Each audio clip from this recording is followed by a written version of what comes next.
Good morning. My name is Robert O'Dowd. I work at the University of León in Spain, and I've been asked this morning to give a very short presentation about what is telecollaboration, how it works, and how you can get your university involved in this activity.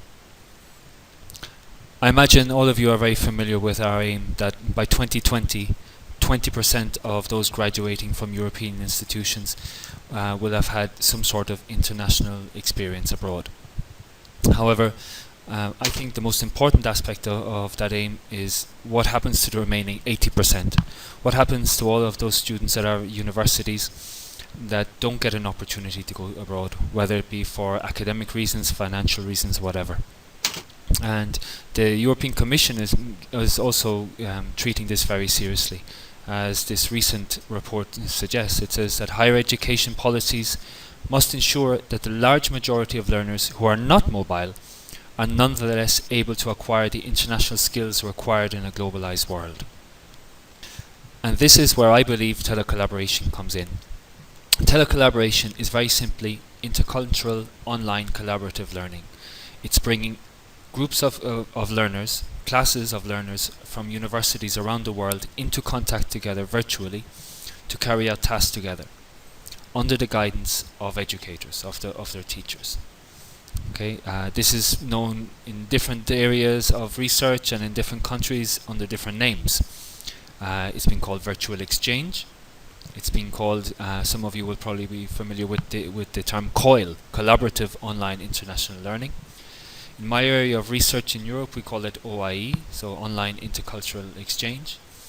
But it's also been known as e-tandem, and in the secondary school level, it's often referred to as e-twinning. I believe that telecollaboration makes three main contributions to university education. It can develop the intercultural competence, foreign language skills and illiteracies of our students who are normally not physically mobile. It gives us an opportunity to internationalize the classroom, to bring international topics, to bring other voices and other cultural perspectives into our classrooms. And, as I mentioned earlier, it's an authentic intercultural experience for those students that are never going to be mobile. Now, telecollaboration can work in many different ways, and I'm just going to take a couple of minutes today to show you just some examples. A first kind of typical example is a class of learners, for example, in Germany, carrying out collaborative tasks online with a class of learners in Ireland. And in this online exchange, they use German and English. Typically this normally happens by email, but nowadays it's happening more and more also by Skype and by video conferencing. Another example, and an example of a project that we've carried out for a few years in León, is a class of students in Spain collaborating online with a class in the USA. In our case, it was students in León working with students in New York. This is combined then with week-long study visits by both groups to the partner universities, thereby combining virtual and physical collaboration. And a third one, and another project that we're going to be experimenting with this year in León, is engaging students before they go on their Erasmus mobility in virtual contact with students in the country of their destination. So, for example, before leaving on a mobility program to the UK, students from Italy could be matched and interact online with British students who are planning to travel to Italy. And this way, students, before they engage in their physical mobility, are getting practice speaking the foreign language, and are also getting an opportunity to learn about the culture that's waiting for them when they get there. Let me give you one or two very practical examples of how things work. The first example is an exchange I've been running for a few years now between the students in León who are studying English with students in Massachusetts who are studying Spanish. These students interact every year using an online platform such as the one you see here on your left hand side. And on that platform they carry out online discussions that have been set up for them by their teachers. Some of these discussions are in English, some of them are in Spanish. They also have to make videos about life on campus or whatever issues are being discussed, and these videos are then shared online. And then finally they have to make blogs where they talk about particular cultural aspects of their cities and their towns. Another example, an example I like very much, is known as the sharing perspectives. And this, if you like, is slightly like a combination of a MOOC with telecollaboration. And what you have here are lecturers in different countries who are working with their students on the same topic, and each lecturer records a lecture or a class about that topic. The one that we see here is called Perspectives on the European Crisis. And here, each lecturer, at the bottom of the screen, you can see each lecturer uploads their video, and then students in all the participating classes in the different countries watch these videos and then go to a forum where they discuss these the lectures together.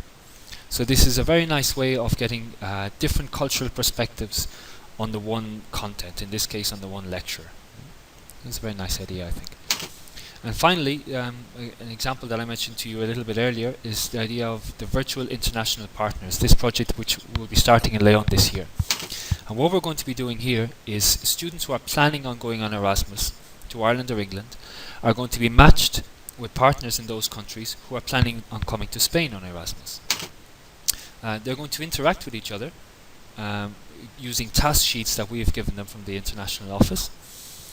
These task sheets push them towards discussing different aspects of culture and of life in the foreign country that they need to know about.